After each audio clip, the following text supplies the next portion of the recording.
Hello everyone, this is Analyze Nation. Welcome to my the premiere of the 2008 long-form, free-form analysis discussion by me. Can I confess something to you guys? I mean, no one watches this, so why not? I'm nervous. This is the first time I've done something this long. Now, I did The Phantom Menace previously, but that was a while ago. And it was just something I was more confident talking about. This is really the first time I've watched something, that's considerably new to me. It wasn't the first time I've seen this movie. And then just decided to talk about it right after. So, please forgive me if I'm not up to snuff yet. So the first thing I really want to talk about with this movie is that it's not really a movie. And I do mean that in the technical sense, pacing issues aside. And the pacing issues and the structural issues of the 2008 animated Clone Wars movie are mainly due to the fact that the story that was presented was not meant to be presented in movie format. Now, what do I mean by that? Well, when the Clone Wars series that would be coming out after this movie, when that was in production, the higher-ups of Lucasfilm and just other people in charge of the money side, as I like to say, of Star Wars and of Lucasfilm wanted to promote this series in a big way. So what do? They decide to release a movie of plots from the show in theaters, which is a pretty good marketing tactic. It's not totally unknown. TV shows premiering in movie theaters, that does work, and I'm not going to deny that there wasn't any logic behind what they were asking. However, this show kind of being out of order chronologically, kind of just being snapshot stories, though there would later be arcs to the show, there wasn't really any pilot that they could just, copy and paste onto a movie, or into a movie, sorry. So, what do? They take I'm looking at it right here, 4 episodes that they had, the scripts were produced for the first season of Star Wars The Clone Wars. And they would have been called, if they were separate, fun fact, The New Padawan, Castle of Deception, Castle of Doom, and Castle of Salvation. Now, the castle ones were supposed to be an arc, and I can probably guess what most of that was comprised and meant to have been. The New Padawan is obviously the first section of the movie, where we meet Ahsoka. So keep that in the back of your mind that this movie was originally 4 episodes, because it will be coming up later. Now, the next thing I want to do, because I just talked about something kind of negative, is I want to do something really positive, because I am generally a positive person. I do and will talk about negative things, but I also like to be positive, because Lord knows that life needs positivity. So, animation. Animation is the thing that I want to praise about this movie, and in general, the Clone Wars in general. Now, I know some people aren't huge fans of the animation, but the style just kind of speaks to me. It really clicked when I saw the movie, and when I first started watching the Clone Wars series, it really clicked with me. Just the style of the characters, even though some of the designs were, quite kiddie, and, I'm not complaining about that, because this is, at the end of the day, a kid's show, sometimes with good writing. But even though some of the designs were just simplistic, I still really enjoyed the show overall. I enjoy the look of Obi-Wan, of Anakin, of Yoda, of Ahsoka, and her evolving as she grows up. I like that she actually, physically changes as she ages, unlike, like SpongeBob, who just looks the same for forever. I know that's a bad example, but you know what I mean. Um, just checking my notes here. Oh yes. There's a problem, particularly in the beginning of this movie, now transitioning to the movie proper, where exposition isn't the most well delivered. And I'm not necessarily complaining about the opening of the movie where there's opening narration. I actually like that. It's a nice add-on to the kind of Buck Rogers, old style Western, old style show feel and thing that they used to do. And I like that they brought that back here because Star Wars was, of course, itself, the original 1977, inspired by things such as those. But no, the exposition is still clunkily exposited, is the best way I could say that. What do I mean by this? Well, for starters, just main tactical things. Like in the battle at Christophsis, I don't remember exactly what Obi-Wan and Anakin and all the clones are saying to each other, forgive me, but it's stuff that they should already know, that is only being said to throw the audience a bone, to catch us up to speed. And, don't mistake me, the audience often needs to be caught up to speed. It's just a matter of how you do it. Another example of this is the Jedi talking with the Chancellor after the offer from Jabba is made about where Anakin and Obi-Wan are, why this hyperspace deal would be important. All these types of things that should be explained but are just kind of hand-waved as you know. And as you know, exposition is probably textbook 101 exposition that you don't do. However, something negative, now something positive. What really makes this movie for me enjoyable, let me rephrase that. This movie is just barely enjoyable for me, but it is enjoyable to me, more so than The Phantom Menace, though I would say that Phantom Menace overall has a more coherent story structure. But what made this movie, this 2008 Clone Wars movie, bearable for me were the character interactions. The interactions between Obi-Wan and Anakin felt supernatural. Not supernatural, supernatural. The chemistry that was on display for the beginning of Episode 3, I felt that in spades between Obi-Wan and Anakin. And Anakin wasn't whiny, but they still had these conflicts. Even though they have been close, they've grown closer as a sort of brotherly bond, there's still conflict, but it isn't bad, whiny conflict.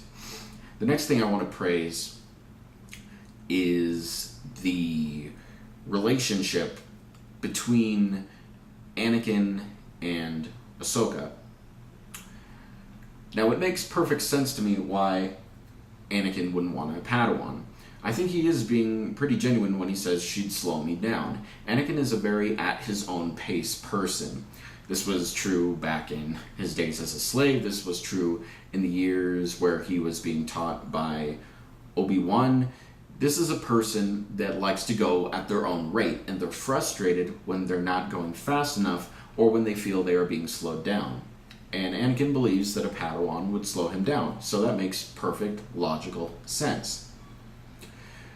But I think the reason that Anakin ultimately decides to train Ahsoka is because it's expertly shown in the dialogue and in the interactions and in the tone of Ahsoka's voice when she's talking with Obi-Wan and when she's talking with Anakin and even clone Captain Rex, and when they go on their mission together, that she is pretty much just like him in a lot of ways. She's being thrust into a situation younger than she should have been. And I know people say, well, Anakin was already too old to be a Padawan. That is dumb on the Jedi point of view and from a narrative point of view, in my opinion. Because Anakin was too young to be thrust into the Jedi life. in the sense that he was emotionally mature. He was not emotionally mature enough to get into the dogmatic aspects of the Jedi Order and their strict teachings. He was just at that age where that wouldn't have made sense. But Ahsoka's being thrust into a situation that she's frankly not prepared for. She's being thrust into a war zone because the Jedi are desperate and need all the help they can get, all the Jedi they can get. And though she's young, they do mention that she is gifted, that she is competent, extremely competent for her age. But she's also impatient. She wants to prove herself, much like Anakin also did back in The Phantom Menace and in the in-between years between episodes 1 and 2, and even going on into episode 2 and 3. So I think that core dynamic between the characters and them butting up against each other in the battle, with Ahsoka doing reckless, dangerous things, much like Anakin used to do and still does to some extent. Ahsoka was a brilliant way of showing Anakin who he was. And despite the fact that he is angered by Ahsoka at the end of the battle on Christophsis, where they win due to her actions, even though he still probably believes that a Padawan would slow him down, he is still willing to take her under his wing. Why? Well, I think it's actually very truthful what he says, that Ahsoka might not have made it as Obi-Wan's Padawan, but she just might make it as his. Meaning that Anakin had a hell of a time being Obi-Wan's Padawan, and that was partly his fault, being too reckless to accept any teaching, and part of Obi-Wan's for being unready and not really knowing how to deal with this belligerent of a Jedi. But Anakin does know what that is like from personal experience. He's probably more capable of handling Ahsoka in a way that wouldn't just smack her upside the head with Jedi dogmatic teachings, because while those teachings at those times, he still follows some of them, he still understands the human side of caring, of wanting to rush into things. He still knows enough about that and feels enough about that to be able to be the perfect fit for Ahsoka. So, that's, sorry guys, that is someone I need to talk to. Hello everybody, I'm back. The next thing I wanted to talk about is the action. Now throughout the whole film, but particularly at the beginning, I was very impressed with the action and frankly also the music that came along with it. It's not John Williams' music by any stretch of the imagination, but the kind of just classic rock and almost, you would think of it as generic music, fits really well into the Star Wars action format. And everything is clearly seen. You can follow characters, the camera follows characters easily. You can easily see what the action, what is happening with the action, what is going on, who is dying, who is winning. All the blaster bolts, all of it is very fluid and makes a lot of natural sense. So the first battle is won at Christophsis, and then I'm going to go back for a bit and talk about the ray shield thing. Excuse me. That plot is dumb. I'm sorry, there's no getting around this. We are talking about a energy field which is expanding indefinitely. There might be a limit, but they don't tell us. It's just advancing just enough to protect the droids and to make it so that the cannons on the Republic side, which have been winning them almost every battle, are not winning them that battle.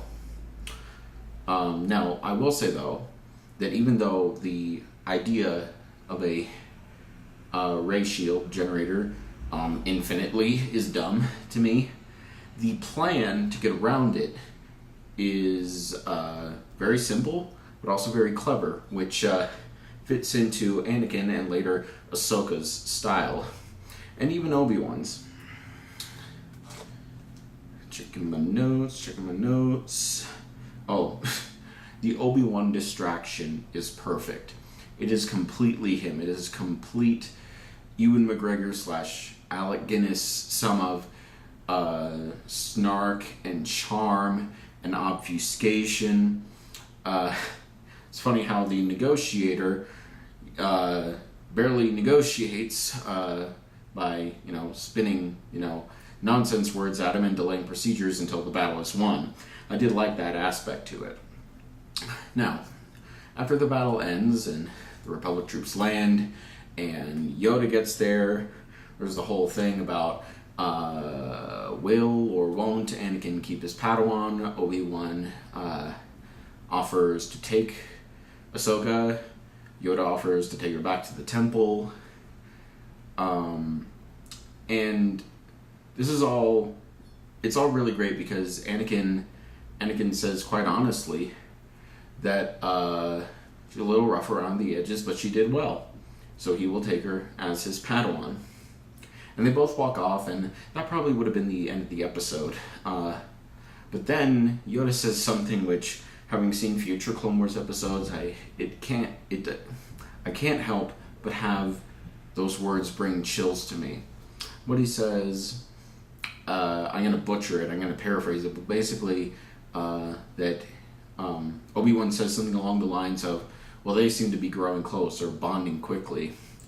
And then Master Yoda says, quite wisely in fact, that it will be hard for Anakin to let her go. And, well, we all know how that turned out. So then the Jabba the Hutt's son plot kicks into full swing. Now, I haven't really talked about this, even though it is brought up before the battle, because I wanted to talk about it here, where it mostly becomes relevant. Jabba the Hutt's son is never mentioned after this movie. I don't believe he's ever mentioned in canon or expanded universe material before this movie. And nothing seems to come of Jabba having a son. One would think that episode 6 might be a bit different. I mean, that's all I really have to say. The weird thing about this movie, and this part of the movie in particular, and the episode arcs, which the episode arc which it would have covered, is that we don't really know to care about Jabba's son. We care because on a human instinct, we protect our young, we feel emotion when they are threatened, or when they are harmed, or when they're missing, and that all makes sense. But you have to do it with something that makes sense. If, pardon me for going off on a tangent here, but if this had just been another Hutt, another gangster, not even a Hutt, and it was just like, this person's daughter or this person's son is kidnapped, and we need them back, or we need to get them back if we want this great deal, this great navigation deal with this gangster. I think a lot more people would have been on board, but no, they have to use Jabba because nostalgia and naming things for naming's sake. I mean, this is a whole, pandering genre of thing to do, to just throw out a name and add something to it, even if that thing doesn't really make any sense. But, I don't write movies, granted. So they go to the planet Teth, I believe. Yes. Is that the name? Teth. Teth. They go to the planet Teth, and because that's where these clones have tracked these bounty hunters down that Jabba has asked to go after his son. And it brings them to this monastery, and there seems to be a weird amount of confusion as to who's behind the Jabba the Hutt's son's kidnapping. Now, at first, this may seem really easy to solve. There are droids up there. But they seem to treat it as like a coincidence. And granted, they don't know that Jabba the Hutt's son is there yet. But they do have a solid lead, I would think. And for them to not really entertain a serious possibility at all of the Separatists having him is a little weird, in my opinion. Checking my notes.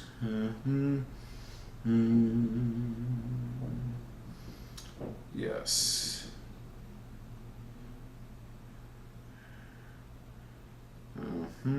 Sorry, I have a lot of notes, surprisingly. Okay. So, this part of the movie is probably the slowest for me, just because it's a lot of the same. There's fighting, we found the sun, there's more fighting, we think we got away, there's more fighting, it's a trap. We have Asajj Ventress, who I do like as a character, but at this point is little more than just a cackling evil for evil's sake antagonist, which, there's nothing wrong with that, it's just a little bit overplayed. But overall, the character moments, again, are what save it for me. Anakin is very competent. He is good at teaching Ahsoka and guiding her along the way of this mission.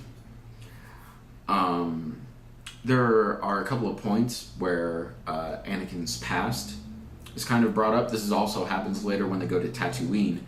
But it really highlights the darkness of Anakin in a way that doesn't come off as too Hayden Christensen-y. And I like Hayden Christensen more than most people, I think. But yeah, he doesn't do the best of acting in those areas, in my opinion. But it's all good stuff. It's all really good stuff.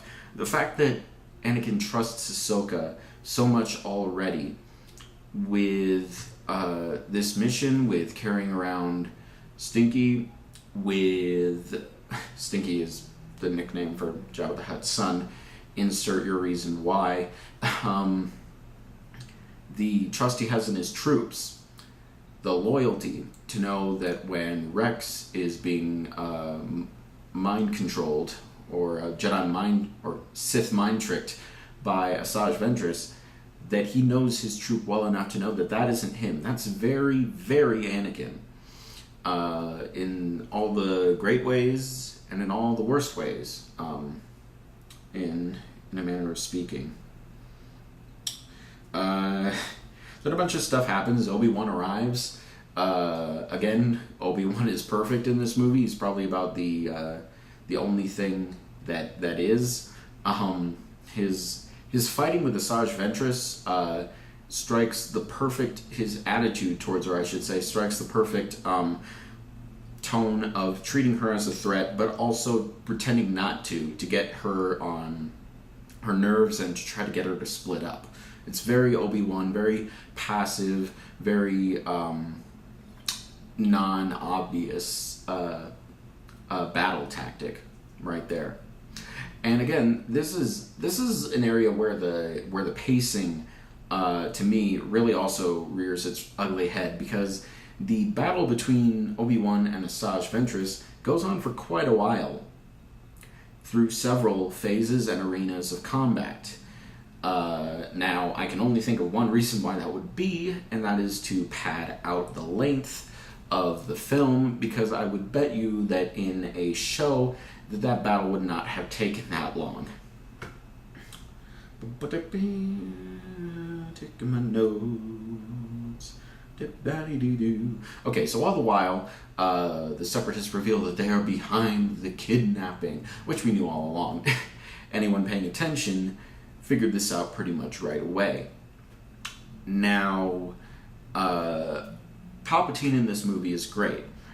I mean, Palpatine in most of the Clone Wars and most media in general is a horrifying badass, both tactically and in terms of combat and in terms of cunning. I might have said that word twice. Anyways, he's also awesome in this movie for an additional reason. You see, unlike the rest of the Clone Wars series, he is voiced by Ian McDiarmid, the actor who played him in the prequels and in Episode 6. Now, this is a bit more common nowadays, the actors voice acting their counterparts in animation. For example, Oscar Isaac is reprising his role as Poe in the animated series Star Wars Resistance, which hasn't come out yet, in case I want to date this video any further. That's also the case with Gwendolyn Christie, reprising her voice role as Phasma. But back in this time, this doesn't really happen very often. This isn't the only example of it. In this movie, even, for example, Ian McDiarmid voices Palpatine, Samuel L. Jackson voices Mace Windu, and I believe there's a third in there. I had this written down. Actually, no, there's 4, I believe. Yes, Christopher Lee as Count Dooku. For those who don't know, Dooku is not voiced by Christopher Lee in the rest of the series, and C-3PO is voiced by Anthony Daniels. All the rest of the characters that are returning are voice actors, specifically for these roles.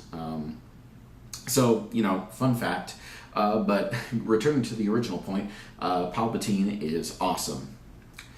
Then, an awesome scene is ruined by a moment when Padme, 3/4 of the way through the movie, enters into the movie. Now, again, this is part of the episode problem I have, because I have no doubt that in a 3-part episode arc, that Padme coming in the middle of the 3rd episode would feel natural. It's a natural thing to introduce some new element into the story about halfway through, even towards the end. Those things are accepted. What isn't normally done and isn't normally recommended is for a character to enter into the fray almost at the very end. Because, Padme has not been woven through this narrative at all. Obviously, we know she's Anakin's wife, but that doesn't really come into play until this exact moment. She's not part of the machinations in the Senate, or even with the Jedi Council for a stupid reason. Not even that happened. She's just here. And she decides to save her secret husband, and Palpatine obviously knows, and probably manipulated it so that Padme would come by and hear the sad news of Anakin's probable doom at the hands of Jabba the Hutt. So then the Padme mission happens, almost at the end of the movie, and we get some interesting stuff. We see Coruscant, the kind of seedy underbelly of Coruscant, which we haven't really revisited, since Attack of the Clones at the very beginning. So that's nice, I guess. Then we visit Jabba's uncle. Now, for those who don't know, I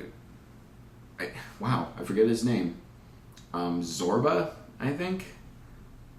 Zero the Hutt is Jabba the Hutt's uncle, and his personality was kind of based off of a gangster. I believe it was Al Capone, but it could have been any number of classical American gangsters. And his voice is high up, and he's unforgiving. He sentences an assassin droid to death. He's pretty much the textbook definition of scummy, foppy, semi-dangerous villain. The type of villain that would not really endanger any real heroes, but like a class B or C tier powered person like Padme, especially going into this unprepared, would have a bit of trouble with. I just want to note that I think it's hilarious how Zero's voice is so high-pitched and Jabba's is so low. I would like to think a little bit of my headcanon is that if Hutts speak basic, that their voice gets really high and they don't want to seem less intimidating, so most of them speak in their natural low timbre. Of course, that probably isn't true. It's just me making fun things up in my head. So then Tatooine goes down. There's a nice bit about Ahsoka saying, this must be going home for you, right? Because she somehow knew prior to this that Anakin was from Tatooine.